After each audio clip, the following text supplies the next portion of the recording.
김민석 후보자가 자신의 칭화대 석사 논문에서 사용한 탈북민들을 지칭해서 사용한 도북자, 반도자 용어에 대해 중립적 의미에서 사용했다라고 해명했습니다. 반도자에는 배반할 반과 도망할 도자가 사용됩니다. 이게 어떻게 중립적 의미입니까? 북한 정권과 중국 정부를 의식해 중립적 용어를 선택했다는 것입니까? 이 용어 선택에 있어서 탈북민에 대한 배려가 손톱만큼이라도 있었는지 묻지 않을 수가 없습니다. 네, 안녕하십니까. 국민의힘 박충건 의원입니다. 지난 국무총리 인사청문회에서 김민석 후보자가 자신의 칭화대 석사 논문에서 사용한 탈북민들을 지칭해서 사용한 도북자, 반도자 용어에 대해 궁색한 뻔뻔한 해명을 내놓은 데 대해서 많은 탈북민들이 강하게 분노하고 있습니다. 김민석 후보는 중립적 의미에서 사용했다라고 해명했습니다. 김민석 후보가 사용한 반도자에는 배반할 반과 도망할 도자가 사용됩니다. 이게 어떻게 중립적 의미입니까? 도대체 누구와 누구 사이에서 중립적으로 사용했다는 말입니까? 북한 정권과 중국 정부를 의식해 중립적 용어를 선택했다는 것입니까? 이 용어 선택에 있어서 탈북민에 대한 배려가 손톱만큼이라도 있었는지 묻지 않을 수가 없습니다. 일반적으로 사람들은 누구를 부를 때 가능한 한 상대를 존중하고 배려하는 호칭을 선택하려고 노력합니다. 이게 상식입니다. 그런데도 대한민국의 대표 공당의 유력 정치인이라는 사람이 사회적 약자를 배려하지 않는 태도에 우리 3만 5천 명의 탈북민들은 분노합니다. 우리 탈북민들은 자신들을 지칭하는 용어에 상당히 민감합니다. 우리나라에서 흔히 사용되는 탈북자라는 용어조차 불편해합니다. 그래서 최근에는 북향민이라는 용어까지 사용하는 분들도 있습니다. 누군가에 대한 호칭은 그 자체로 그 사람을 규정하는 효과가 있기 때문에 사회생활에 많은 영향을 받기 때문입니다. 이런 탈북민들의 심정을 조금이나마 신경 써본 적이 있는지 묻고 싶습니다. 김민석 후보는 심지어 청문회에서 애인도 다양한 말로 부르지 않느냐고 예시를 들었습니다. 애인에게 사랑을 듬뿍 담아서 살뜰하게 사용하는 애칭과 반도자가 같은 의미로 비교될 수 있는 대상입니까? 이게 3만 5천의 우리 탈북민들을 향한 비아냥이자 조롱입니다. 권력자나 사회적으로 영향력이 큰 정치인이 무심코 던진 돌에 사회적 약자들은 큰 피해를 입을 수 있습니다.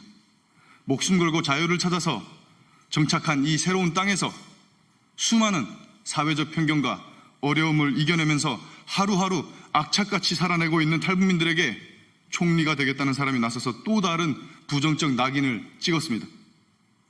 이 사실 자체만으로도 김민석 후보자는 국민 통합과 민생을 책임진 행정부 일선 수장으로서의 총리직의 자격이 없습니다. 김민석 후보자는 이제라도 탈북민들을 향한 진정 어린 공식적 사과와 재발 방지를 약속해야만 할 것입니다. 관련하여 탈북민을 대표하는 여러 단체장님들의 기자회견을 듣도록 하겠습니다. 대표로 북한민주화위원회 호강일 위원장님께서 기자회견문을 낭독하도록 하겠습니다.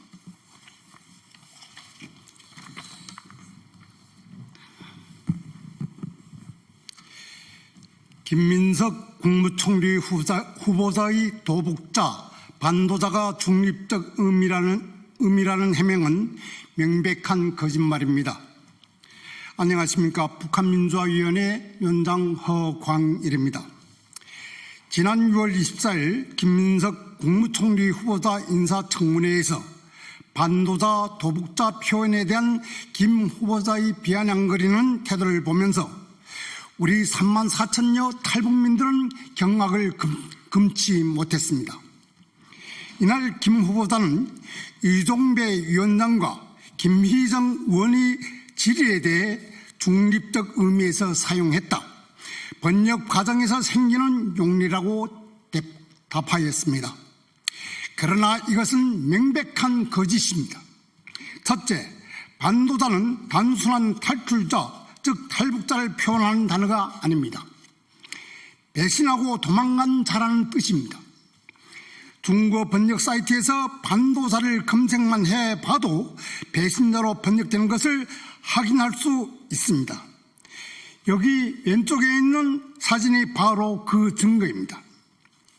둘째, 중국 포털 사이트인 바이두에서 반도자를 검색하면 황장엽 선생을 북한 최고위급 반도자로 소개한 영상이 나옵니다. 영상 성명글에는 북한은 그를 태양과 조선을 배신한 자라고 명시되어 있습니다. 이 사진이 바로 그 예입니다. 셋째, 김 후보자는 자신의 논문에 자부심을 가지고 있으며 중국이 난민 정책을 비판했다고 주장합니다. 그렇다면 더욱 탈북민을 자칭하는 용어 선택에 신중했어야 할 것입니다.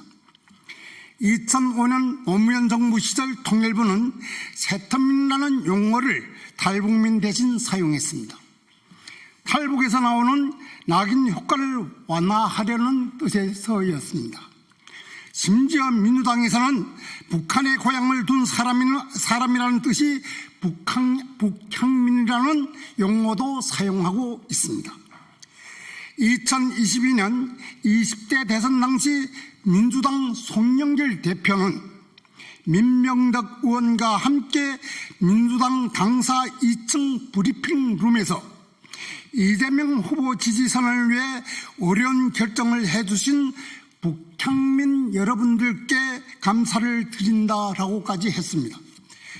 2003년 5월 4일 민주당 전국여성위원회 산하 북향여성인권위원회 발대식에서 민주당 의원인 이재정 전국여성위원장은 북한인 그 가운데서 더 약자인 북향여성이 대한민국 국민으로서 모든 면에서 차별받지 않고 온당한 권리를 누리고 있는지에 대해 우리 사회가 점검할 때라고 말했습니다.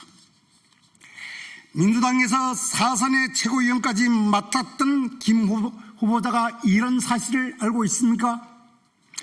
탈북민 용어 변화의 역사와 맥락을 잘 알고 있던 그가 중국과 북한에서 배신자로 통용되는 용어를 자신이 석사 논문에 사용했는지 또 인사청문회장에서 거짓말로 일관했는지를 따져 묻지 않을 수가 없습니다. 예, 우리 탈북민들은 김민석 후보자에게 정식으로 요청합니다. 본인이 해명처럼 번역 과정에 착오가 있었다면 논문 원고, 번역 원고를 공개하여 증명하십시오. 논문을 본인이 직접 썼으니 원고가 분명히 존재할 것입니다. 만약 원고가 존재하지 않는다면 우리는 김민석 후보자가 석사 논문을 대필해서 세터민, 북향민, 대신 반도자, 도반자가 사용한 것은 아닌지 의심해 보지 않을 수 없습니다. 대한민국 헌법 3조에 따라 북한 주민들은 대한민국 국민입니다.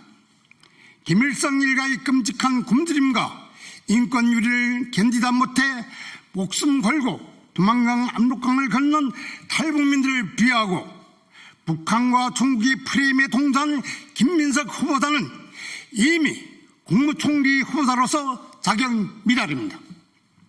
또한 김민석 후보자의 이런 환무치한 태도는 지금 이 순간에도 굶주림과 핍박 속에서 고통받고 있는 2,600만 명의 북한 주민들의 희망을 송두리째 빼앗은 것입니다. 예, 김문석 후보자에게 다시 한번 강력히 촉구합니다. 34,000여 탈북민들에게 정식으로 사과하십시오. 민주당 또한 침묵으로 방관하지 말고 당의 입장을 밝히십시오. 우리 탈북민들은 민주당의 주류인 586 운동권 세력이 우리들을 어떻게 바라보고 있는지 잘 알고 있습니다. 만약 입장을 밝히지 않는다면 김민석 후보자와 한치도 다르지 않다고 간다고 이 투쟁의 강도를 더욱 높여 나갈 것을 경고합니다. 긴 시간 경청해 주셔서 감사합니다.